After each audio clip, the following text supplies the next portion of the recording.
요즘에 K 뷰티, K 등산, K 먹거리, K 베이커리 이런 것들이 각광을 받는 것 같은데요. 생각보다 K 등산, 우리나라에 찾는 외국인들이 산에 오르는 일들이 참 많다고 합니다. 사람들은 각기 서로 다른 이유를 가지고 산에 오르지요.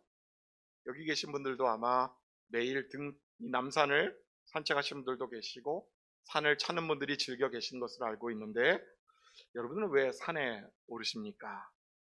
저는 다이어트를 위해서 등산해야 될 것 같고요. 또 다른 이유로 산에 오르신 분들이 여러 분 계시겠지요?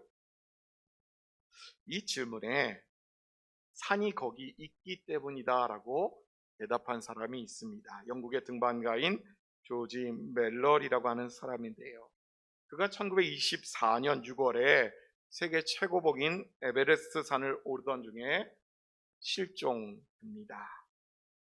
정상을 불과 수백 미터를 앞두고 구름 속으로 사라졌기에 사람들은 그가 정상을 밟은 것인지, 아니면 등반 중에 사고를 당한 것인지, 아니면 하산하다가 또 어려운 일을 겪은 것인지 등반가들 사이에 오랜 미스터리로 남아 있었습니다. 이 사고가 있은 75년이 흘러서 1999년도에 에베레스트 해발 8,000m 지점에서 대리석 조각상처럼 얼어붙은, 그래서 마지막 모습이, 생전의 모습이 그대로 남아있는 그의 시신이 발견됩니다. 당시에 그의 시신을 수습하던 수색대원들은 죽음의 순간에도 손가락이 찢어질 정도로 바위를 움켜쥔 채 산 정상을 향한 발을 꺾고 있던 그의 모습에 큰 충격을 받았다라고 하나같이 이야기하지요. 죽음을 넘어 이어진 그의 열정은 결국 수많은 후배 등반가들에게 도전이 되었고, 에베레스트 산을 열어가는 새로운 이정표가 되었던 것이었습니다. 비록 얼어붙은 육신이었지만 그의 마지막 모습은 살아있는 자들의 가슴에 뜨거운 불을 지피기에 충분했는데요. 오늘 본문도 그 연속선상에 이루어지는 이야기입니다. 이스라엘의 위대한 선지자 엘리사의 죽음, 그리고 뜻하지 않게 그의 묘실에 던져진 시체가 살아나는 기이한 사건을 다루고 있습니다. 엘리야의 뒤를 이어서 이스라엘의 영적인 방패가 되어 주었던 엘리사마저 세상을 떠나자 이스라엘은 곧바로 모압 도적대의 공격을 받는 안타까운 이 상황을 마주할 수밖에 없었습니다. 지금까지 떠받쳐 있었던 이 마지막 영적인 보루가 무너졌음을 의미하는 것이지, 동시에 인간의 모든 소망이 끊어진 한계 상황, 죽음의 권세가 세상 모든 것을 지배하는 것 같은 절망의 시간이 도래했다라는 새로운 의미가 이 안에 담겨져 있습니다. 그런데 이 모압 도적대의 공격을 피해서 도망치던 장래 행렬이 있었는데요. 장사하려던 시체를 엘리사의 묘실에 급히 던지게 됩니다. 그런데 놀랍게도 그 시체가 엘리사의 뼈에 닿는 순간 다시 살아나서 제 발로 일어서는 기적이 나타났다고 성경은 적고 있는데요. 본문 21절 말씀 우리 함께 읽어볼까요? 마침 사람을 장사하는 자들이 그 도적대를 보고 그의 시체를 엘리사의 묘실에 들이던짐에 시체가 엘리사의 뼈에 닿자 곧 회생하여 일어섰더라. 아멘. 여러분, 이것은 단순히 놀라운 기적의 사건 이전에 죽음의 권세가 지배하는 세상에 선포하신 하나님의 승전보였습니다. 내가 죽음의 권세까지도 물리칠 수 있다라는 것을 백성들에게 일러준 것이지요. 뿐만 아니라 훗날 십자가에서 완성될 이 복음, 죽음의 권세조차도 압도하시는 이 하나님의 권능을 미리 보여준 표적과도 같은 사건이었습니다. 그러면 여러분, 이 엘리사의 뼈에 닿았던 시체가 다시 일어서서 회생했던 이 놀라운 사건이 오늘날도 가능한 일일까요? 오늘 우리의 삶, 어찌 보면 세상의 질곡 가운데, 연약함 가운데 쓰러 넘어지고 지쳐있는 우리의 삶에 생명의 능력이 다시금 나타나려면 우리는 어찌해야 되는 것일까요? 영적으로 뼈만 남은 듯 앙상하게 남아있는 우리들의 모습, 소망을 잃어버린 오늘 우리에게 이제 죽음을 넘어 생명으로 이어지는 복음의 역사는 과연 가능한 것일까요? 오늘 본문을 상고하면서 죽음을 넘어 생명으로 나아가는 이 복음의 역사 가운데 삶의 매 순간이 부활의 산소망으로, 또한 복음의 능력으로 충만하여서 세상 가운데 살아가시는 여러분 모두가 되시기를 주님의 이름으로 축복합니다. 그러면 오늘 우리의 삶에 생명의 능력이 나타나려면 어떻게 해야 될까? 따라해 볼까요? 절망의 현장을 직시해야 합니다. 우리 삶의 생명의 역사가, 생명의 능력이 나타나려면 가장 먼저 성경은 절망의 현장을 직시하라, 제대로 바라보라, 이렇게 이야기해주고 있습니다. 그런 의미에서 오늘 본문은 우리를 처절한 죽음의 현장으로 이끌어 갑니다. 본문 20절 앞부분에 보면 이렇게 적혀 있지요. 엘리사가 죽으니 그를 장사하였고. 이 구절은 한 인물이, 성경에 쓰여진 한 인물의 죽음을 알리는 부고 이상의 의미가 담겨져 있습니다. 왜 그렇습니까? 앞서도 말씀드렸지만 엘리사는 그 존재 자체가 이스라엘의 든든한 버팀목이었습니다. 그가 선포하는 말씀은 원수의 칼날보다도 더 강력한 영적인 권한과 능력을 담고 있었습니다. 그런 엘리사가 죽었다고 하는 것, 이스라엘을 지탱해온, 여기까지 이끌어온 영적인 보호막이 다 사라졌음을 의미하는 대목이겠지. 엘리사가 눈앞에서 사라지자마자 기다렸다는 듯 모압의 도적대들이 사방에서 몰려오기 시작합니다. 나라를 지탱하던 보호막이 사라진 틈을 타서 침입한 저들은 어찌했을까요? 백성들의 생업의 현장을 유린했을 것입니다.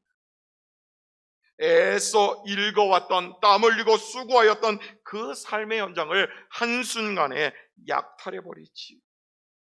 그러다 보니 더는 돌봄받지 못하는 백성들의 참담한 민낯을 바라볼 수밖에 없었던 것이지요. 바로 이것이 오늘 본문이 우리에게 보여주는 절망의 현장입니다. 내가 예수 믿노라 하면서도 내 안에 정말로 예수가 주신 그 복음의 능력을 담지 못한 채 죽음의 권세 아래에서 신음하고 있는 우리의 삶, 사방으로 이리때와 같이 우리를 빼앗고자, 우리를 넘어뜨리고자, 그 누구에도 안전을 보장받을 수 없는 그 한계 상황, 젊은이들은 미래를 꿈꿀 수 없고 원하는 일자리를 얻지 못하는 상황, 풍족한 삶을 원하지만 정말 우리들의 손에 쥐어지는 것은 여러 가지로 부족할 수밖에 없는 상황. 그런데요, 바로 이것이 오늘 우리들의 절망스러운 삶의 모습의 한 단면입니다. 뿐만 아니라 질병과 경제적인 위기, 깨어진 관계로 우리를 지탱해 주던 보루들이 하나씩 무너져 내리고 있는 것을 우리는 보게 됩니다. 그러니 마치 모압의 도적들을 만난 듯 우리는 흔들릴 수밖에 없는데요. 바로 그 순간 성경은 이야기하지요. 너의 삶을 지켜보라. 네 절망의 현장을 직시하라. 이렇게 말씀하고 있습니다. 여러분, 왜 성경이 이 절망의 현장을 직시하라 말씀하는 것일까요? 복음의 능력은, 인간의 능력이 한계에 다다른 바로 그 자리에서 나는 아무 힘이 없습니다, 능력 없습니다, 그러니 내가 할 수 있는 것이 없으니 주님께서 하십시오라고 고백하는 그 자리로부터 비로소 시작되기에 그러한 것이지요. 바울은 고백하지요. 내 능력이 약한 데서 온전하여 짐이라. 내가 붙들고 있던 모든 것이 무너진 바로 그 지점이 바로 하나님께서 역사하시는 하나님의 능력이 가장 온전하게 나타나는 믿음의 통로가 된다라는 것을 일깨워 주고 있습니다. 그렇습니다, 여러분. 하루하루 살아가기가 쉽지 않습니다. 혹 절망의 현장 가운데 서 있으십니까? 이제 우리 앞에 펼쳐진 이 절망의 현장을 하나님의 능력이 임하게 되는, 그분의 능력의 역사가 나타나는 영적인 도약대로 삼으시는 여러분들 되기를 간절히 소망합니다. 엘리사의 묘실에 던져진 이름 없는 시체처럼 상처와 아픔으로 얼룩진 그 인생 그대로의 모습, 우리의 삶을 주님 앞에 내던지는 그 순간 역설적으로 복음의 능력으로 다시 살아나게 하시고 다시 힘있게 하시며 능력 있게 하시는 하나님의 은혜를 경험하게 될 것입니다. 바라기는 이 절망의 현장을 직시하시는 여러분들 되기를 간절히 소망합니다. 피하려 시선을 돌리는 것이 아니라 우리의 연약함, 우리의 있는 모습 그대로를 제대로 바라볼 때에 죽음을 넘어 생명으로 나아가는 그 첫 발걸음, 믿음의 발걸음을 떼시는 여러분 모두가 되시기를 주님의 이름으로 축복합니다. 두 번째로요, 우리의 삶에 생명의 능력이 나타나는 것, 복음의 능력이 나타나는 것, 절망의 현장을 직시한 이들은 이제 생명의 역사를 그 자리에서 경험해야 하는데요. 따라해볼까요? 생명의 역사를 경험해야 합니다.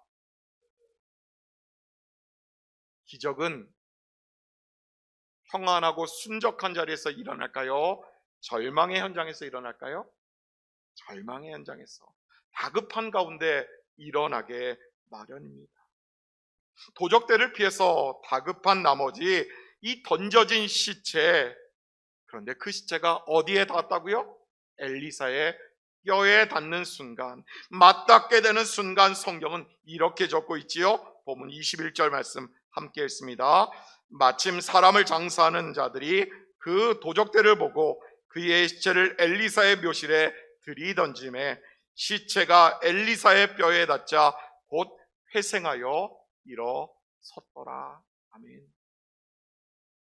여기서 우리는 복음의 결정적인 동작 한 가지를 발견할 수 있습니다. 복음의 역사가 나타나는, 생명의 능력이 나타나는 그 동작 하나가 무엇일까? 그것은 무엇일까요? 다 따라가는 것입니다. 히브리어 나가라는 단어를 쓰는데요, 이 말은 그냥 스쳐 지나가는 정도가 아니라 아주 강한 접촉을 의미합니다. 정면으로 교통사고, 차들이 충돌하는 것처럼 두 방향으로 맞서던 것들이 부딪히는 것을 이야기하지. 그러면 무엇이 부딪혔을까요? 죽음과 생명이 부딪혔습니다. 썩어 부패하였던 것 가운데 하나님의 능력이 정면으로 충돌했습니다. 여러분, 그 순간 어떤 일들이 일어났습니까? 썩어가던 시체가 다시 살아났지요. 누울 수밖에 없던 존재가 제 발로 일어서는 놀라운 역사가 일어났습니다. 시체를 뒤덮고 있던 죽음의 권세는 물러가고 하나님의 생명이 그 자리를 대신하게 됩니다.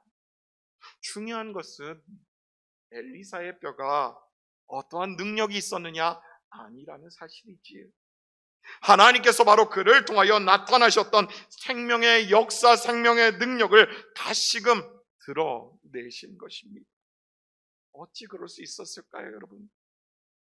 일평생 하나님의 말씀에 붙들려 그분의 도구로 쓰임받았던 인생이었습니다. 기도가 끊어지지 않았고 하나님과의 영적인 교제가 멈추어지지 않았던 그의 인생, 하나님께서 그러한 인생의 마지막 모습까지도 자신의 능력을 드러내는 도구로, 하나님의 역사를 친히 증명해내시는 도구로 쓰임 받게 하시는 것이지. 여러분, 이 사건은 오늘 우리들에게 중요한 영적인 원리를 가르쳐주고 있습니다. 그것이 무엇일까요? 복음은 지식적인 동의가 아니라는 사실입니다. 복음은 접촉이라는 것이지요, 하나님과의 대면이라는 사실을 오늘 우리들에게 이야기해 주고 있습니다. 현대신학의 거장이라 불리는 독일의 신학자 칼 바르트는 이렇게 이야기하는데요, 믿음은 머리로 이해하는 신념이 아니라 살아계신 하나님과의 인격적인 만남, 접촉입니다. 그렇지요, 기독교는 생명의 주체 되시는 하나님과 실제로 만나는 사건입니다. 바로 그 예배의 자리 가운데 나에게 임하시는 여호와 하나님, 그분의 권능의 자리로 우리가 들어가는 것이지요. 그런데 그 순간 무엇이 일어나느냐? 회복의 역사가 일어난다라고 성경은 말씀합니다. 여러분, 우리에게 주어진 24시간의 시간이 있습니다. 한 주간의 삶이 있습니다. 나는 지금 생명의 주님과 매일 매 순간 만나고 있는가? 내 삶이 곧 하나님을 향한 예배가 되고 있는가? 하나님을 대면하고 있는가? 그분과 접촉하고 있는가? 돌아보아야 되지 않을까요? 그저 교회 문턱을 넘나드는 그러한 신앙이 아니라 실제로 생명의 주님과 닿는 믿음, 아니 닿고자 하는 열망 가운데 우리는 나아가야만 한다라는 것이지요. 사랑하는 여러분, 천국은 침노하는 자의 것이라 이렇게 마태는 적고 있습니다. 하나님의 생명은 주님과의 거룩한 접촉, 그분과 대면하고자 나아가는 이들에게 주어지는 은혜이자 특권입니다. 이것을 가로막는 것들이 있지요. 우리의 메마른 심령이 가로막습니다. 상처 입은 삶이 어느 순간 나아가고자 하나 나아가지 못하게 우리의 발걸음을 붙잡고 있습니다. 이것을 십자가 앞에 내려놓고 주님과 실제로 부딪히는 순간 아마도 화석처럼 굳어있던 우리의 신앙, 우리의 심령은 요동치게 되겠지요. 마른 뼈 같았던 인생들이 십자가 정병으로 변화되는 그 놀라운 역사를 바로 내 삶 가운데 경험하게 될 것입니다. 바라기는 삶의 매 순간이 생명의 역사를 경험하는 여러분 모두가 되기를 간절히 소망합니다. 바로 그 가운데 임하시는 하나님의 역사, 하나님의 권능으로 인하여서 하루를 살아가되 주님과 더불어, 하루를 살아가더라도 주님과 함께하는 믿음의 인생들 여러분 모두가 되시기를 간절히 축복합니다. 마지막 세 번째로요, 말해볼까요? 사명의 자리로 나아가야 합니다. 우리 안에 생명의 역사가 나타나기 위해서 첫 번째 뭐라고 말씀드렸죠? 절망의 현장을 직시하라. 내 삶을, 지금 내 모습을 있는 모습 그대로 바라보아야 한다는 거지요. 그렇게 보다 보면 그 안에 무슨 역사가 있어요? 생명의 역사가 일어나게 됩니다. 주님과 접촉하는 그 순간에. 그리고 주님과 접촉한 그 인생은 이제 어떻게 된다고요? 사명의 자리로 나아가게 됩니다. 생명의 역사를 경험한 자에게 나타나는 분명한 증거가 무엇일까? 그것은 본문 21절 끝부분에 기록되어 있습니다. 우리 함께 읽어보지요. 곧 회생하여 일어섰더라. 아멘. 일어섰다, 달리다, 일어나다라고 하는 그 단어에 나온 것과 똑같습니다. 단순히 의식을 찾는 정도의 수준을 넘어서 자신의 두 발로 단단히 땅을 딛고 다시금 삶의 자리로 나아가는 것, 나의 부르심의 자리로 나아가는 것을 의미합니다. 하나님이 이름도 알 수 없는 그 시체를 다시 살리신 이유, 그저 묘실의 장식품으로 이런 일도 있구나 기록물로 남기기 위함이 아니었을 것입니다. 그가 일어선 자리, 그가 회생하여 일어선 그 자리는 여전히 도적대가 들끓고 죽음의 공포가 가득한 세상의 항복판이었습니다. 그런데도 그는 다시 일어나 주어진 삶의 자리로, 부르심의 자리로 나아가야만 했지요. 왜 그렇습니까? 이것이 바로 죽음을 넘어 생명으로 옮겨진 자들에게 주어진 사명이기 때문에 그러한 것 아닐까요? 우리는 은혜를 갈구하지요. 또 은혜를 경험합니다. 은혜를 경험하고도 여전히 우리에게 익숙한 자리, 그리고 편안한 안식처에 머물러 있기를 너무나 좋아합니다. 그러나 주님은 우리를 그 자리에 내버려 두지 않으십니다. 그 자리에서 불러내시지요. 성도라는 말 단어 또한 사람들 가운데서 부름받은 자, 불러내신 자들의 모임이라는 것입니다. 그리고 이들에게 말씀하시겠지요. 일어나 걸으라 말씀하실 겁니다. 그리고 세상으로 나아가라, 세상이라는 전쟁터로 나아가라, 그리고 승리하라. 내가 이미 이기었노라 말씀하십니다. 이것이 바로 주님의 명령이지. 그러므로 복음의 능력을 경험한 이들은 절망에 끌려가는 인생이 되어서는 안 됩니다. 이제 소망의 마음을 가지고 사명의 자리로 나아가는 인생들이 되어야 합니다. 어떻게 그럴 수 있을까요? 넘어지고 쓰러진 자리에서 다시 일어서서 상처의 자리에서 용서를 선포하며 허무의 자리에서 의미를 발견하는 삶, 바로 이것이 생명을 경험한 이들의 삶 가운데 나타나는 증거일 것입니다. 중국 선교의 개척자인 윌리엄 번즈 선교사의 삶을 나누면서 설교를 마무리하려고 하는데요. 그는 영국 태생이었습니다. 그러나 부름받은 땅 중국으로 가면서 이전에 자신의 모든 것을 버렸습니다. 그의 남겨진 사진은 오로지 중국 옷을 입고 있는 사진뿐입니다. 평생 중국인처럼 먹고 입으며 그들의 영혼 속에 생명을 심기 위해 헌신했습니다. 하지만 현지인들은 그를 서양 귀신이라 저주하며 그의 시신을 거친 땅에 파묻어 버리지요. 그런데 여러분, 놀라운 일이 그 자리에서 일어납니다. 그의 죽음 이후에 그를 매장한 그 자리에서 놀라운 일이 일어나는데요. 그를 괴롭히던 한 청년이 우연히 그의 무덤 곁을 지나다가 그가 생전에 남겨놓은 복음의 쪽지를 접하게 됩니다. 그리고 그 자리에서 회심합니다. 마치 오늘 본문에서 시체가 엘리사의 뼈에 닿자 다시 살아난 것처럼 이 죽은 선교사가 남긴 복음의 흔적이 청년을 살려낸 것이지. 훗날 이 청년은 그 지역의 위대한 전도자가 되었고, 번즈 선교사가 묻힌 그 자리는 수많은 교회가 세워지는 생명의 터전이 되었노라. 기독교 역사는 전해주고 있습니다. 사랑하는 시몬의 가족 여러분, 하나님은 죽은 엘리사의 이 마른 뼈를 통해서 일하심으로 오늘 우리들에게 복음의 능력을 일깨워 주십니다.